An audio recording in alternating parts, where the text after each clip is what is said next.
I remember being 11. I remember wondering if I was the hero or the villain, because heroes win and villains are addicted. Heroes defeat all the shadows villains live in. Heroes speak, but villains' thoughts are silent. That's what I thought.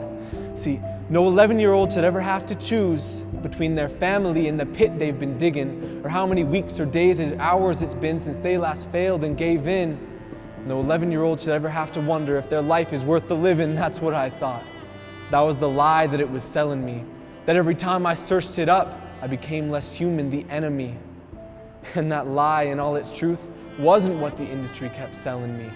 And the truth in all its lies wasn't what my addicted 11-year-old brain kept telling me. I remember being 13. I read a book one day with a scary story about scary things, about children killing children. And it got me thinking, how far do we have to fall as a society to be living in this hell? How could they ever make me kill someone that I have never met? Someone who dreams and hopes and fears like me, but has to live their life in dread because they are at the mercy of the thoughts up in my head. Yeah, it got me thinking, but not enough. I was still stuck in a fallacy. So I went into my room, locked the door, picked up my phone, and made that scary story a reality. Porn kills children. That's what they're selling. They make us think that we're the enemy when they make us the accessory, and they take our hearts in revelry. But we aren't the true enemy, it's porn.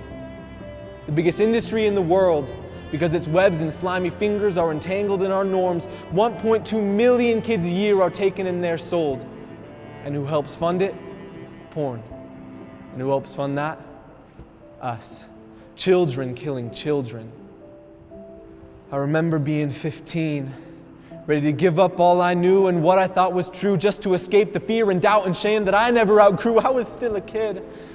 Every day giving my heart to an addiction that would leave me worse every time I'd start. And while it was killing me, what I didn't know is that it was killing more than my dreams and hopes and happiness and the plan God had in store. An evil centerpiece of darkness with a revolver in its pocket, and the energy I put in was a bullet chambered cock it with my fear. And the finger on the trigger wasn't mine. No, the finger is an industry set on its perfect crime, a double-sided gun with both barrels pointed at children. I remember being 17. I couldn't take it anymore. In a year, I'd be an adult wondering what my childhood was for, if not porn. It took me 9 whole years of darkness to one day reach into my pocket and feel its slimy fingers as I unlocked it. Porn. See, no other drug is clever enough to find its way into 3-year-olds' pockets, and no adult is dumb enough to calm their kids with shots of vodka, right? Well, the phones we make a part of us serve well to get that job done. Porn.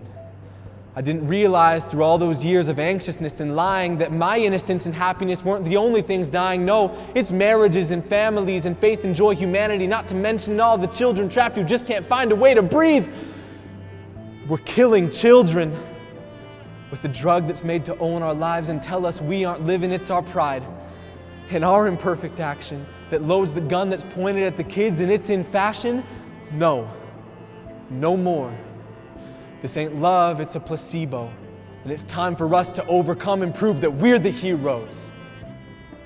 Now I'm 18, and I realize what I was missing. For the years I was addicted, I forgot that God was with me. We aren't perfect. We all have pains and sadness. But recovery is not pulling off a bandage or a scab, it's turning outward, because loneliness is just the lie we're given. 90% of people who are living what we're living, and a God and friends and parents who never aren't listening. So though it hurts to overcome and it might just take a minute, I've learned that every single vice does have a virtue if you let it.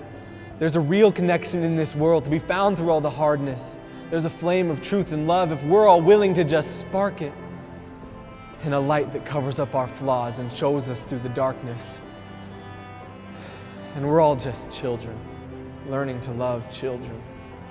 The hero's throne is there if we will fill it. We're just children, learning to love children. And when we love, we lose ourselves and defeat the real villain. We can save the children.